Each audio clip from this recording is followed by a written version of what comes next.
क्या ममता बनर्जी नर्वस हैं?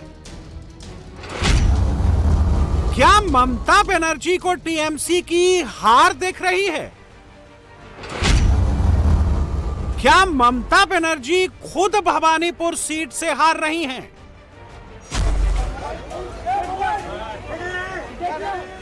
गुरुवार रात 8 बजे से रात 12 बजे तक भवानीपुर स्ट्रांग रूम के अंदर बाहर जो सियासी ड्रामा हुआ वो इसी बात का संकेत दे रहा है कि 4 मई को दीदी को झटका लगने वाला है। झटका भी ऐसा वैसा नहीं, टीएमसी के कैंप में बाकायदा भूकंप आने वाला है।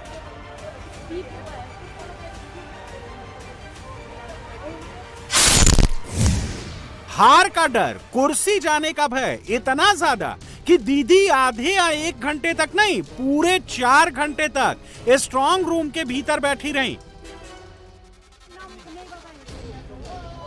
तो क्या ममता बनर्जी 4 मई को मिलने वाली संभावित हार की भूमिका बना रही हैं? हार के बाद के बहाने अभी से तलाश रही हैं।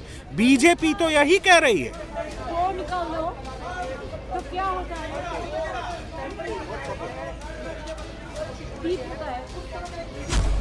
देखिए, ममता बनर्जी अभी से ही समझ चुकी है कि उनका पार्टी हारने वाला है, इसीलिए वो अभी से ऑपोजिशन का जो रोल होता है वो ऑपोजिशन की रोल की पालना करना शुरू कर दिया, धरना करना शुरू कर दिया।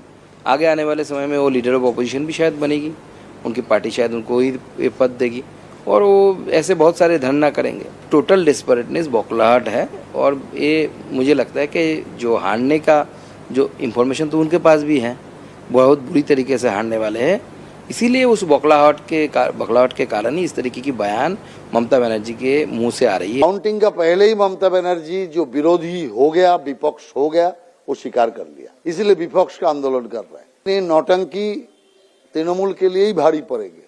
अभी पूरा जो नाटक हो रहा है, इस नाटक का अंत में ऐसा भी हो सकता है जो रविवार तक, संडे तक उन्होंने घोषणा कर दिया जब काउंटिंग को बायकॉट कर रहा है, कारण ये कर सकते हैं।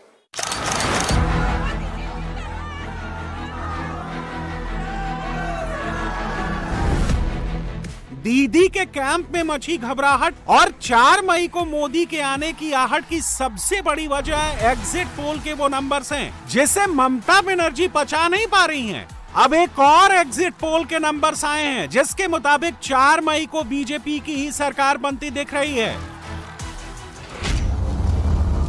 वोट वाइब के एग्जिट पोल के मुताबिक बीजेपी बहुमत के 148 के आंकड़े को पार कर 153 सीटों तक पहुंचती दिख रही है।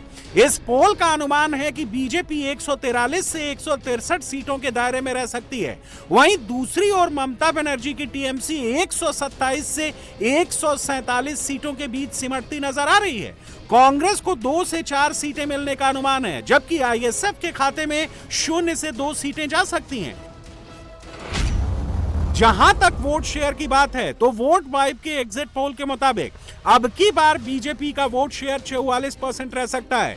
टीएमसी को 43% वोट मिलने का अनुमान है, जबकि अन्य के खाते में 13% वोट जा सकते हैं। यानी 8 में से 6 एग्जिट पोल बंगाल में बीजेपी की सरकार बना रहे हैं और इन 6 एग्जिट पोल में से ज्यादातर में एक चीज कॉमन है और वो ये कि मोदी 4 मई को 150 के पार जा रहे हैं, 160, 180, 190 तक पहुंच रहे हैं, यहां तक कि 200 के पार भी जा सकते हैं। इन तमाम एग्जिट पोल्स के नंबर साफ साफ संकेत दे रहे हैं कि अब की बार बंगाल में सत्ता परिवर्तन की लहर चल रही है। बीजेपी के पक्ष में ध्रुवीकरण हुआ है और एंटी इनकम्बेंसी टीएमसी के खिलाफ गई है।